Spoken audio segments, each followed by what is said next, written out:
Good morning, Rob Parker here from Peach Software. This morning I'm just going to briefly go over gross profit margin versus markup. Now markup is normally used to create your selling prices from your cost, and gross profit is normally used to measure your profitability.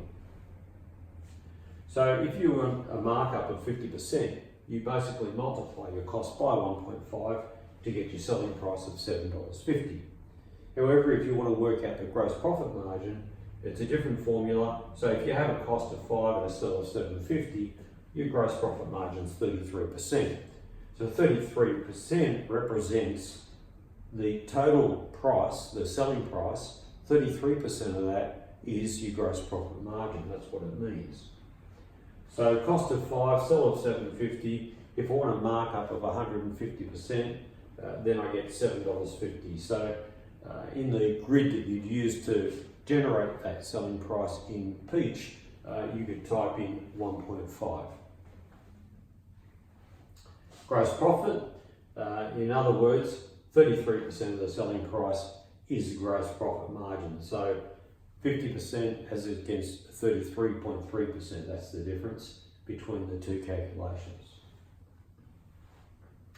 Now if you want to target a gross profit margin, so if you've got a product and you want to make 25% gross profit margin on it, then the easiest way to do this, instead of going to formulas, is to just search Google for a gross profit percentage versus markup. That was my search, and you'll come up with a lot of graphs like this. So you can just look at what the markup is of the gross profit. So if you wanted to target a gross profit of 25%, you'd say, okay, I want a markup of 33.3. So you'd multiply your product by 1.333, and that would give you very close to a 25% gross profit margin. Simpler in Peach.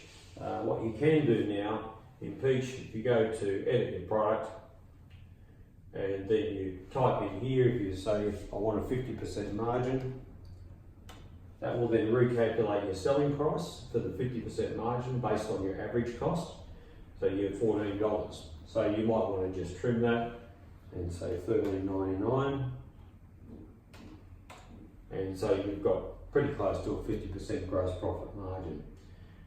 In the selling screen, if you want to go over here, I'll just move off and on the product to save those changes. You go over here, you type in your product,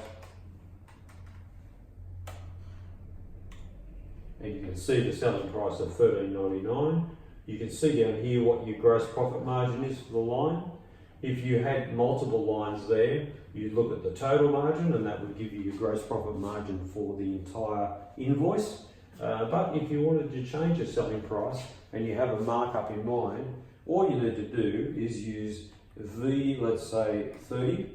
That's a 30% markup on average cost, enter, and it will recalculate your selling price here. And it also change it down here, that's giving you about a 23% margin, gross profit margin. So it makes it nice and easy for you to recalculate things on the fly. Just a note there that V, I've put in there, is represent markup on the average cost.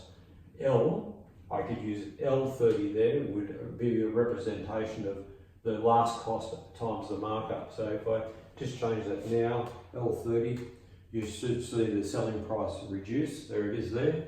So that's using last with a 30% markup to create the selling price. And over here, if I change this, let's say to $5, and then over here, I just need to move off and on that product to save that. Over here, if I typed in X, which is the current or FOB, 30, then that would calculate the selling price based on the 30% markup on cost. So it makes it nice and simple. Another note to remember that if you're using your markup here, and normally you'd use V or X or whatever, but if you're using a point of sale screen, then the GST goes on top of that. So you may see a different result here than what you expect, because Peach will know that you've got to put GST on top, so we'll add it there, but it will still calculate the proper margin down in the bottom screen there. So I hope that helps, and thanks for listening in.